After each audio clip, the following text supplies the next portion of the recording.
Hello there everyone, welcome back to our channel. In today's video, you are going to see how to change a phone number on Gmail.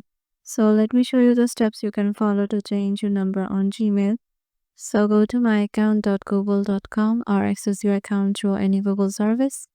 Then click on the personal info tab on the left sidebar, and under contact info, click on phone or phone number.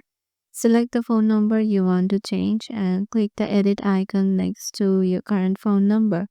You may be asked to verify your identity by entering your Google account password. Enter your new phone number and follow the on-screen instructions to update it.